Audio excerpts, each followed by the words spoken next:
There is one particular case where credibility and evidence merge in one of the most bizarre cases I've ever investigated. One where the hunter reappeared with a story that tested the limits of believability, yet captured my imagination and, strangely, physical evidence. My name is Carl Higdon, and this is to talk about an incident that happened in 1974. So I told my wife I was going to go south and go hunting. What percentage of the time that he went out hunting did you go with him?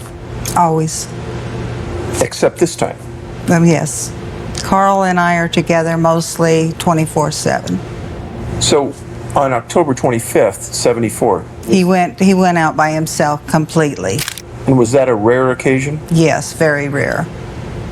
So that area where this happened, had you ever been there before? No. Describe the best you can where this happened at. Which forest were you in? Medicine Bow National Forest. The area that this happened in was back to the north, right at the edge of the forest. So I got inside the National Forest. I walked down, maybe 3/4 mile. I seen 5 elk, but they didn't move. That was another strange thing. That what? Say that again? They didn't move. They just sat there. Carl entered the woods, lined up on a series of elk, and he even said that the elk weren't moving. Leveled his rifle at the animals, pulled the trigger. He says his gun went off. The bullet came out the end of the barrel and hit some type of invisible force field and dropped to the ground. That bullet was recovered by Carl and later analyzed, and it did hit something. What we don't know, but the unusual nature of the travel of that ammunition is so odd that I've never heard of it in any type of research before. You're standing there, you shot the rifle, you're turning, and you see the craft. Give me as much detail as you can on that craft, Carl. Well, it was like looking at a piece of glass. Only it had borders around it. And I couldn't figure out what it was to start with. So when you're looking at the cube, can you see through it and see forest behind it? Yes. Was there anything in the cube? Not that I could see. So it was just like a glass square on 4 sides, 7 foot by 5 foot, with nothing inside it, and you could kind of see through it. Right. What'd you think when you first saw it? I didn't know. I just kind of stared at it because it was unusual. And this guy showed up and asked me if I was hungry. Told him yeah. So these package of 4 pills drifted over to me just like it was thrown at me. I took one. Next thing I know, I was in this cubicle, but it looked a lot bigger. There's 5 elk behind me. I said, "You got my elk?" He just looked at me and shrugged. Told me what his name was, Ozo. And they were down to get food. I said, "You guys always come down?"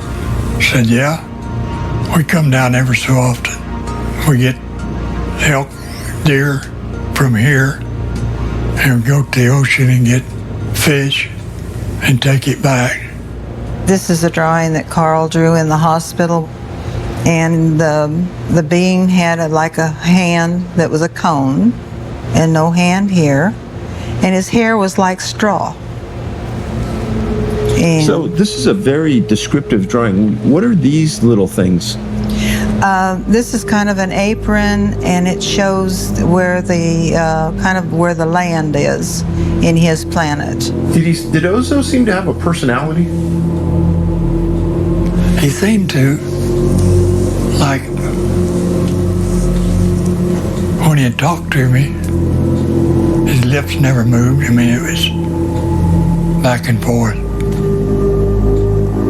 But he seemed like he knew a lot. What color was his suit? Black. Black. The entire suit was black. Completely black, because our sun burns them. So they have to wear black, and they wear like a scuba diver's suit. Covers them completely. Did Carl ever say if he only had one hand and didn't draw the second? Or Yes, he did not have another hand here, but he had like a cone over here. Carl ever have an opinion if this was a male or female? He figures it was a male. A male. And then this is a picture of the craft. And this was the controls. This is where Ozzo sat. And this is where Carl sat. And there was still 5 elk in here also. Then we lifted off, and then I could see, looked like a ball down below. I figured it was the earth. I didn't know. And he was taken to someplace that could best be described as another planet. They took him behind the screen and eventually said, "We don't need you.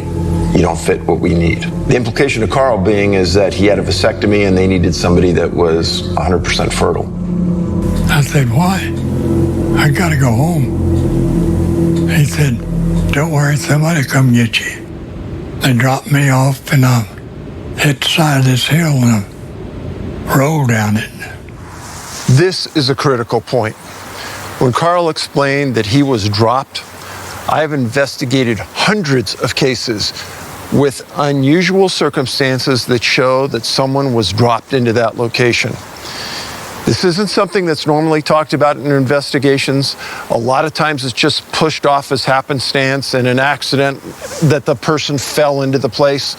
There's much more to this, and Carl has explained it. It was after I got off work. I felt the need to go to him. I felt that he needed me, that I had to go help him. So you get out there, you have the sheriff there, and everyone's looking. You're sitting on the hill, and you eventually get told that they found Carl? The deputy sheriff got out of the pickup, crouched down with his gun, ready to shoot Carl if he had to, because we did not know what was going on. So from visually looking at Carl then, did it even seem like it was your husband? He kept looking out through the windshield and saying, "My elk, my elk, they took my elk, they took my elk." Who did you think they were? I had no idea what he was even talking about. So at the hospital, they do a full examination. They checked him over with a fine-tooth comb. First, they wanted to know if he was on any drugs. He was not. And when I asked him, Dr. Tonko, about the spots on his lungs, he said, "What spots? There's no spots." And in the x-ray, they found that his lungs were completely clear, which was highly suspicious and unusual because Carl had tuberculosis scars on his lungs. So something happened while he was gone that cleared that up. At the time, did you think that maybe something happened on that ship that they made you pure and clean? No, I think it was when I was behind the shield there, because that's when he said, "You're not what we want, we'll take you back." And I figured it was because of my vasectomy, but I'm not sure of that. If it was because of the vasectomy, was the insinuation that if you didn't have one, you weren't coming back? That's what I gathered. So Carl insinuates that the entities didn't want him because his reproductive system wasn't intact. Now, if it was, we probably wouldn't even be talking about this story. So I read a name, and you can explain this to me, Dr. Leon Sprinkle. How did he come into the picture, and what did he do? He was a psychologist, and he was with the University of Wyoming, and he studies UFO people, contactees. He could not say that he actually believed him, but he couldn't say that he did not. Carl took a lie detector test. In fact, he took, I don't know, 3 or 4 of them. What were the results of those? He's telling the truth as he believes. I don't know what other people think. But if they don't believe it, they don't have to. I mean, everybody's their own opinion. I know what happened to me.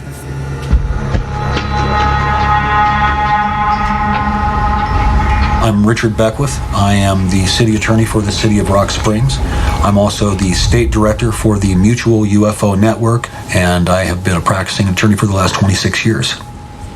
Kind of give us a general overview of what MUFON does.